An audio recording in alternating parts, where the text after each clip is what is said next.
കാശ്മീർ വംശഹത്യയുടെ 35-ാം വർഷമാണ് ഇപ്പോൾ കടന്നുപോയിക്കൊണ്ടിരിക്കുന്നത്.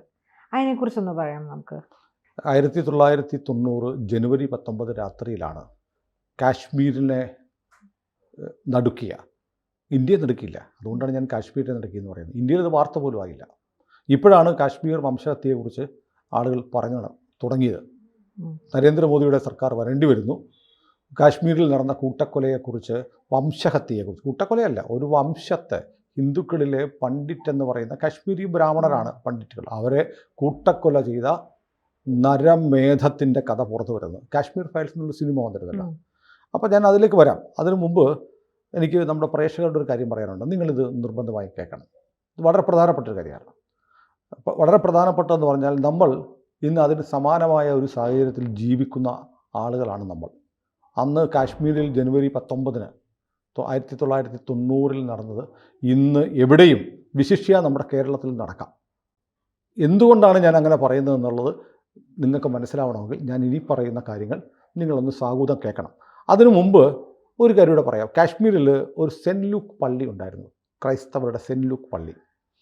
ഈ 1990 ജനുവരി 19 ശേഷം ആ പള്ളി അടച്ചുപൂട്ടപ്പെട്ടു പോയി. പള്ളി അടച്ചുപൂട്ടപ്പെട്ടു. അവിടെ ഉണ്ടായിരുന്ന ക്രിസ്ത്യാനികളെ കൊന്നു. ബാക്കിയുള്ളവരെ ബലമായി മതം മാറ്റി ഇസ്ലാമാക്കി. കുറേ പേർ അവർ ഓടിപ്പോയി. ആ പള്ളി 30 വർഷത്തിന് ശേഷം നരേന്ദ്രമോദി സർക്കാർ ആ പള്ളി തുറന്നു കൊടുത്തു എന്ന് മാത്രമല്ല, അത് പുതുക്കി പണിയാൻ സഹായം ചെയ്തു. ആ പള്ളിയിൽ ഇപ്പോൾ എല്ലാ ഞായറാഴ്ചയും കാശ്മീരിലെ സെൻറ്റ് ലൂക്ക് പള്ളിയിൽ 3 പതിറ്റാണ്ടിന് ശേഷം ആരാധന നടക്കുന്നുണ്ട്. അപ്പോൾ കാശ്മീരിൽ ഇരകളായത് ഹിന്ദുക്കൾ മാത്രമല്ല, ക്രിസ്ത്യാനികളും കൂടിയാണ്.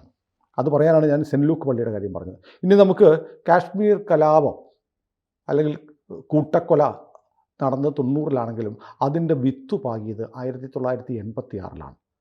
1986-ൽ ഇന്ത്യയും പാകിസ്ഥാനും കൂടെ ഒരു ക്രിക്കറ്റ് കളി ഉണ്ടായി. ക്രിക്കറ്റ് കളിയിൽ പാകിസ്ഥാനെ ഇന്ത്യ തോൽപ്പിച്ചു. അപ്പോൾ നമ്മുടെ ഇവിടെയൊക്കെ നോക്കൂ, കേരളത്തിലും നമ്മൾ ക്രിക്കറ്റ് കാണുന്നവരുണ്ട്. ഇന്ത്യ ജയിക്കുമ്പോൾ നമ്മൾ സന്തോഷിക്കും. ചിലർ പാകിസ്ഥാൻ തോക്കുമ്പോൾ കരയുകയും പാകിസ്ഥാൻ ജയിക്കുമ്പോൾ പടക്കം പൊട്ടിക്കുകയും ചെയ്യുന്ന ആളുകൾ നമ്മുടെ കേരളത്തിലുണ്ട്. പക്ഷേ കാശ്മീരിൽ അങ്ങനെയുള്ള ആളുകളായിരുന്നു ഭൂരിപക്ഷം.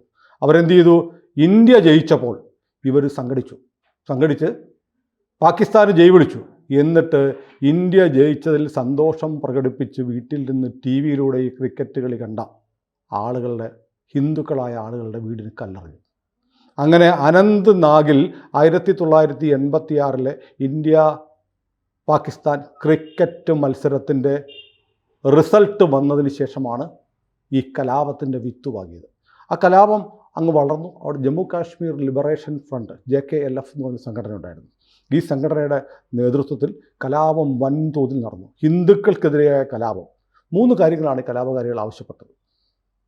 ഒന്നെങ്കിൽ നിങ്ങൾ ഇസ്ലാം ആകണം, അല്ലെങ്കിൽ നിങ്ങൾ വീട് വിട്ട് പോകണം, വീട് വിട്ട് ഓടിപ്പോകണം. പക്ഷേ നിങ്ങളുടെ പെണ്ണുങ്ങളെ കൊണ്ടുവരരുത്. നിങ്ങളുടെ പെണ്ണുങ്ങളെ ഇവിടെ നിർത്തിയിട്ട് നിങ്ങൾ ഓടിപ്പോകണം, അല്ലെങ്കിൽ നിങ്ങൾ മരിക്കണം.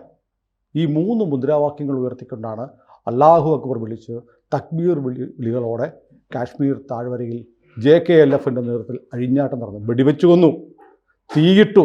പക്ഷേ അവർ ഒരുപാട് വീടുകൾ നശിപ്പിച്ചില്ല. കാരണം എന്താണെന്നറിയോ? അവർക്ക് വീടുകൾ വേണമായിരുന്നു.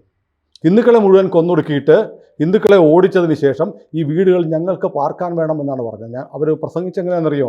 ഞങ്ങൾക്ക് പാകിസ്ഥാൻ വേണം, പണ്ഡിറ്റ് പുരുഷന്മാരില്ലാത്ത വീടുകൾ വേണം, പണ്ഡിറ്റുകളുടെ വനിതകൾ സഹിതം. പണ്ഡിറ്റ് പുരുഷന്മാരുണ്ടാവരുത്, ഞങ്ങൾക്ക് പാകിസ്ഥാനാണ് വേണ്ടത്, പണ്ഡിറ്റുകളെ നിങ്ങളുടെ വീട് വേണം, പക്ഷെ ആണുങ്ങൾ വേണ്ട, നിങ്ങളുടെ പെണ്ണുങ്ങളെ ഇവിടെ നിർത്തിയിട്ട് നിങ്ങൾ വീടുകൾ വിട്ടു തരണം എന്ന് പറഞ്ഞിട്ടാണ് ഇവർ കലാപം നടത്തിയത്. പക്ഷെ നമുക്ക് നോക്കുമ്പോൾ അങ്ങനെയൊക്കെ പറയുമോ? അങ്ങനെ പറഞ്ഞിട്ടുണ്ട്. എപ്പോഴൊക്കെ പറഞ്ഞിട്ടുണ്ടെന്നറിയോ? ഇത് നിരന്തരം പറഞ്ഞുകൊണ്ടിരിക്കുന്നതാണ്. ടിപ്പുവിൻ്റെ ആക്രമണകാലത്ത് കേരളത്തിൽ പറഞ്ഞ അങ്ങനെയാണ്, ആണുങ്ങളൊക്കെ ഓടിക്കോ, പെണ്ണുങ്ങളെ ഞങ്ങൾക്ക് വേണം. മുഗൾ ഭരണകാലത്ത് ചെയ്തിട്ടുണ്ട്. അക്ബറുടെയും ഔറംഗസീബിൻ്റെയും ഒക്കെ കാലത്ത് ആണുങ്ങളെ മുഴുവൻ കൊന്നിട്ട് പെണ്ണുങ്ങളെ പിടിച്ചുകൊണ്ട് പോകും. അങ്ങനെയാണ് നമ്മുടെ നാട്ടിലെ രജപുത്രന്മാർ യുദ്ധത്തിന് പോയി കഴിയുമ്പോൾ, കൊല്ലപ്പെടുമ്പോൾ അവരുടെ വീടുകളിലെ സ്ത്രീകൾ സതി അനുഷ്ഠിച്ചു തുടങ്ങിയത്. ഈ മൃഗതുല്യരായ മൃഗങ്ങൾ കേസ് കൊടുക്കും, മൃഗം തുല്യരെന്ന് പറഞ്ഞാൽ. അതിനേക്കാളും നീചന്മാരായ ഈ നരാധമന്മാരുടെ കയ്യിലേക്ക് പെടുന്നതിലും ഭേദം ചിതയിൽ ചാടി മരിക്കുന്നതാണെന്ന് കരുതിയിട്ടാണ് രജപുത്ര വനിതകൾ ഇന്ത്യയിൽ എന്തു തുടങ്ങിയത്? സതി അനുഷ്ഠിക്കാൻ തുടങ്ങിയത്. ഭർത്താവിൻ്റെ ചിതയിൽ, അല്ലെങ്കിൽ ഭർത്താവ് മരിച്ചു എന്നറിയുമ്പോൾ സ്വയം ചിത കൂട്ടി അതിൽ ചാടി മരിക്കാൻ തുടങ്ങിയത് അങ്ങനെയാണ്. ഇത് നമ്മുടെ കേരളത്തിൽ നടന്നിട്ടുണ്ട്. ടിപ്പുവിൻ്റെ കാലത്ത് മാത്രമല്ല, 1921 മലബാർ കലാപം നടന്നിട്ടുണ്ട്. നിന്റെ സ്വത്ത് വേണം, നിന്റെ ഭൂമി വേണം, നിന്റെ വീട് വേണം, നീ ഓടിക്കണം, നിന്റെ ഭാര്യ അവിടെ നിൽക്കണം, നിന്റെ പെങ്ങൾ അവിടെ നിൽക്കണം, നിന്റെ മകൾ അവിടെ നിൽക്കണം എന്ന് പറയുന്ന ഒരു വാദം 1990 ജനുവരി 19 രാത്രി കാശ്മീരിലുണ്ടായി. ഒറ്റ ദിവസത്തെ നോട്ടീസായിരുന്നു, എല്ലാ വീടിൻ്റെ മുന്നിൽ ഒട്ടിക്കും. നീ ഒന്നെങ്കിൽ മതം മാറുക, അല്ലെങ്കിൽ നിന്റെ പെണ്ണുങ്ങളെ എവിടെ എടുത്തിട്ട് ഓടിപ്പോവുക, അല്ലെങ്കിൽ കൊല്ലപ്പെടുക. ആദ്യത്തെ ഓപ്ഷൻ സ്വീകരിക്കാത്തവർ കൊല്ലപ്പെട്ടു, മതം മാറാൻ തയ്യാറാവാത്തവർ. സ്ത്രീകളെ ഉപേക്ഷിക്കാൻ പറ്റാത്തവർ കൊല്ലപ്പെട്ടു. കുറച്ച് പേരൊക്കെ പേടിച്ച് മതം മാറിയിട്ടുണ്ടാവും. എന്നാലും കാശ്മീർ പണ്ഡിറ്റുകളിലെ മഹാഭൂരിപക്ഷവും ഞങ്ങൾക്കിനി ഇവിടെ ജീവിക്കാൻ നിവർത്തിയില്ല എന്ന് പറഞ്ഞ് ഓടിപ്പോയി. എത്ര പേരെന്നറിയോ? 5 ലക്ഷം പേർ. 5 ലക്ഷം പേർ. നോക്കൂ, ഒരുപാട് കാലമൊന്നുമില്ല. 1990 ജനുവരി 19 നമ്മുടെ പത്രങ്ങളിലൊന്നും വാർത്ത വന്നില്ല. പത്രങ്ങളെല്ലാം തമസ്കരിച്ചു. ഇടതുപക്ഷം മിണ്ടിയില്ല. അവരാണല്ലോ ന്യൂനപക്ഷങ്ങളെ പീഡിപ്പിക്കുന്നതിനെതിരെ അതിശക്തമായ നിലപാടെടുക്കുന്ന ഇന്ത്യയിലെ ഇടതുപക്ഷം എന്നാണ് പറയുന്നത്. ഇന്ത്യയിലെ ഇടതുപക്ഷം മിണ്ടിയില്ല. കാരണം അവർ മിണ്ടണമായിരുന്നു. അവരുദ്ദേശിക്കുന്ന ന്യൂനപക്ഷം മുസ്ലിമുകളാണ്. കാശ്മീരിലെ ന്യൂനപക്ഷം ആരാന്നറിയോ? ഹിന്ദുക്കളാണ്. കാശ്മീരിൽ ന്യൂനപക്ഷം എന്ന് ഇവർ വിളിക്കുന്നവർ ഭൂരിപക്ഷമാണ്. അപ്പോൾ ന്യൂനപക്ഷ പീഡനത്തിനെതിരെ ശബ്ദിക്കുന്നവരാണ് ഇന്ത്യയിലെ ഇടതുപക്ഷമെങ്കിൽ കാശ്മീരിലെ ഹിന്ദുക്കളെ ഓടിച്ചപ്പോൾ അതിനെതിരെ പ്രതികരിക്കണ്ടേ? അപ്പോൾ ഇവർ വിളിക്കുന്ന ന്യൂനപക്ഷം ഭൂരിപക്ഷമായി ഹിന്ദുക്കളെ കൂട്ടക്കൊല ചെയ്താൽ ഇടതുപക്ഷത്തിന് മിണ്ടില്ല. എന്നിട്ട് ഇടതുപക്ഷ മാധ്യമ പ്രവർത്തകരിൽ പ്രമുഖയായ ബർഖ ദത്ത് എന്ന് പറഞ്ഞ മാധ്യമ പ്രവർത്തകരുണ്ട്. ബർഖ ദത്ത് അതിനെ ഒരു ലേഖനത്തിൽ വിശേഷിപ്പിച്ച് എങ്ങനെയാണെന്ന് അറിയാം. ഞാൻ ഇംഗ്ലീഷിൽ വായിക്കാം. Protest against the elites of the valley by the minorities. അതായത് ആ കാശ്മീർ താഴ്വരയിലെ എലീറ്റായിട്ടുള്ള ആളുകൾക്കെതിരെ, സമ്പന്നരായ ആളുകൾക്കെതിരെ മൈനോറിറ്റീസ്, ന്യൂനപക്ഷം നടത്തുന്ന പ്രതിഷേധം. ആരാണ് അവിടെ എലീറ്റ്? കാശ്മീരി പണ്ഡിറ്റുകൾക്ക് ഇത്തിരി പൈസ ഉണ്ടായിരുന്നു, കാശുകാരായിരുന്നു. അതുകൊണ്ട് അവരോടുള്ള പ്രതിഷേധം ആര് കാണിക്കുന്നു? മൈനോറിറ്റീസ് അല്ല, അവർ മജോറിറ്റിയാണ് അല്ലേ? ഭൂരിപക്ഷം ആളുകൾ ചെയ്തത്, ഭൂരിപക്ഷം ഒരു സമുദായമായതുകൊണ്ട്, അവിടെ കൊലയാളികൾ മുഴുവൻ ഒരു പ്രത്യേക സമുദായത്തിൽപ്പെട്ടതായതുകൊണ്ട് ബർക്കാദത്തിനുള്ള പോലെയുള്ള ഇന്ത്യയിലെ മാധ്യമ പ്രവർത്തകർ പറഞ്ഞു, കുറേ പേർ സമ്പന്നരായതിനോടുള്ള ഒരു ന്യൂനപക്ഷത്തിൻ്റെ പ്രതിഷേധമാണ്. ന്യൂനപക്ഷമെന്ന് പറയാമോ? അവർ ഭൂരിപക്ഷമാണ്. പക്ഷേ ഭൂരിപക്ഷം മലപ്പുറം ജില്ലയിലും മുസ്ലിം ആരാണ്? ന്യൂനപക്ഷമാണ്. മലപ്പുറം ജില്ലയിൽ മഹാഭൂരിപക്ഷവും ജനസംഖ്യയിൽ അവരാണെങ്കിലും അവർക്ക് ന്യൂനപക്ഷമാണ്. കാശ്മീരിൽ മഹാഭൂരിപക്ഷം അവരാണെങ്കിലും അവർക്ക് ഇപ്പോഴും ന്യൂനപക്ഷ ആനുകൂല്യങ്ങളുണ്ട്. അപ്പം അങ്ങനെ ഒരു വലിയ വംശീയ കൂട്ടക്കൊല നടന്നു. നമ്മൾ കൂട്ടക്കൊല എന്നൊക്കെ പറയുമ്പോൾ വെറുതെ നമ്മൾ ചിന്തിക്കുന്നതിനപ്പുറത്താണ്. ഞാനൊരു പേര് പറയാം. ഗിരിജ ടിക്കു എന്നൊരു സ്ത്രീ, ചെറുപ്പക്കാരിയാണ്. അവരെ പിടിച്ചുകൊണ്ട് പോയിട്ട് 16 പേരങ്ങ് ബലാത്സംഗം ചെയ്തു. എന്നിട്ട് എന്ത് ചെയ്യുന്നറിയോ? നേരെ പിടിച്ചുകൊണ്ട് പോയി ഒരു അറക്കമില്ലിൽ കൊണ്ടുവന്നു. അറക്കമില്ലിലെ വാളറിയാലോ, ബെൽറ്റ് വാള്. അതിൻ്റെ അവിടെ 2 കാലുകളും വിടർത്തി മില്ലിലിട്ട് കിടത്തിയിട്ട് അറക്കമില്ലിലേക്ക് കയറ്റി വിട്ടു. ഒരു മനുഷ്യ ശരീരം, ഒരു സ്ത്രീയുടെ ശരീരം 2ആയി പകുത്തു കയറി. ഗിരിജ ടിക്കു എന്നാണ് സ്ത്രീയുടെ പേര്. നിങ്ങൾ കാശ്മീർ ഫയർ സിനിമ കണ്ടിട്ടില്ല, കാണണം. അന്ന് നടന്ന സംഭവങ്ങൾ യഥാതഥമായി ആ സിനിമയിൽ ചിത്രീകരിച്ചത് എല്ലാം നടന്നതാണ്. ആ സിനിമയിൽ പറയാത്തതൊന്നുമില്ല. പക്ഷേ കേരളത്തിലെ ഇടതുപക്ഷക്കാർ ഈ സിനിമ കാണിക്കുന്നതിനെതിരായിരുന്നു. കാശ്മീരിലെ നടന്ന കൂട്ടക്കൊലയെക്കുറിച്ച് ഒരക്ഷരം ഒരിടത്തും പറഞ്ഞിട്ടില്ല. മുസ്ലിങ്ങൾ പീഡിപ്പിക്കപ്പെടുന്നു എന്ന് പറയുന്നത് പോലെ അതിനു വേണ്ടിയിട്ട് ജാഥ നടത്താനൊക്കെ ആളുണ്ട്. എന്ത് മുസ്ലിം പീഡനമാണ് ഇന്ത്യയിൽ നടക്കുന്നത്? പലയിടത്തും വെച്ച് ആരെങ്കിലും ഒരു കല്ലേറുണ്ടായിട്ടുണ്ടാവും. ആരെങ്കിലും പശുവിനെ മോഷ്ടിച്ചുകൊണ്ട് പോകുമ്പോൾ ഏതെങ്കിലും നാട്ടിൽ ആരെങ്കിലും നാട്ടുകാർ അവരുടെ പശുവിനെ മോഷ്ടിച്ചുകൊണ്ട് പോകുന്നതിനെ പിടിച്ചിട്ടുണ്ടാവും. അവൻ്റെ 4 അടി കൊടുത്തപ്പോൾ ഇവൻ ചത്തുപോയിട്ടുണ്ടാവാം. അതൊക്കെ വലിയ മുസ്ലിം പീഡനമായിട്ട് നടക്കുന്നവർ 90 ജനുവരി 19 തുടർന്നുള്ള ദിവസങ്ങളിലും കാശ്മീരിൽ നടന്ന 5 ലക്ഷം പേർ ഓടിപ്പോയ ഏതാണ്ട് 5000-ഓളം പേർ കൊല്ലപ്പെട്ട കൂട്ടക്കൊലയെ 5000-ഓളം ആളുകൾ കൊല്ലപ്പെട്ടു. അത് അവിടെ നിന്നവരിൽ ബലാത്സംഗത്തിന് ഇരയാവാത്ത സ്ത്രീകൾ എന്നല്ല, കുഞ്ഞുങ്ങൾ മുതൽ കൂട്ടബലാത്സംഗത്തിന് ഇരയാവാത്ത ഒരാളില്ല. അവിടെ ഒരു കന്യാസ്ത്രീ മഠം ഉണ്ടായിരുന്നു. ആ കന്യാസ്ത്രീ മഠത്തിൽ ഗ്യാങ് റേപ്പ്, കൂട്ടബലാത്സംഗം നടന്നു. ഒടുവിൽ ആ കന്യാസ്ത്രീ മഠം ഉപേക്ഷിക്കപ്പെട്ടു. അപ്പോൾ ഹിന്ദുക്കൾക്കെതിരെ മാത്രമൊന്നുമില്ല, മുസ്ലിം അല്ലാത്ത ആരുണ്ടെങ്കിലും കാശ്മീരിൽ കൊല്ലും. കാരണം ഞങ്ങൾക്ക് വേണ്ടത് പാകിസ്ഥാനാണ്. ഞങ്ങൾക്ക് പാകിസ്ഥാൻ്റെ കൂടെ പോകണം. അതുകൊണ്ട് ഹിന്ദുക്കൾ വേണ്ട എന്ന് പറഞ്ഞു നടന്ന കൂട്ടക്കൊലയാണ്.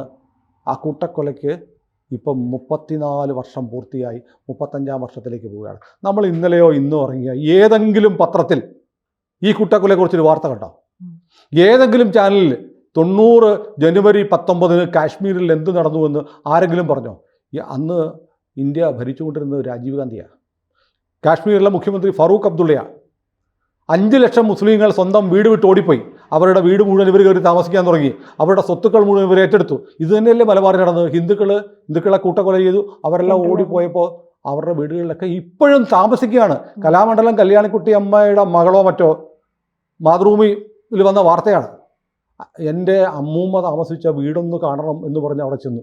ആ വീട് പുറത്തു നിന്ന് കണ്ടോളാൻ പറഞ്ഞു. അവരുടെ വീട് 3 തലമുറ കഴിഞ്ഞേ ഉള്ളൂ. 921. ഇത്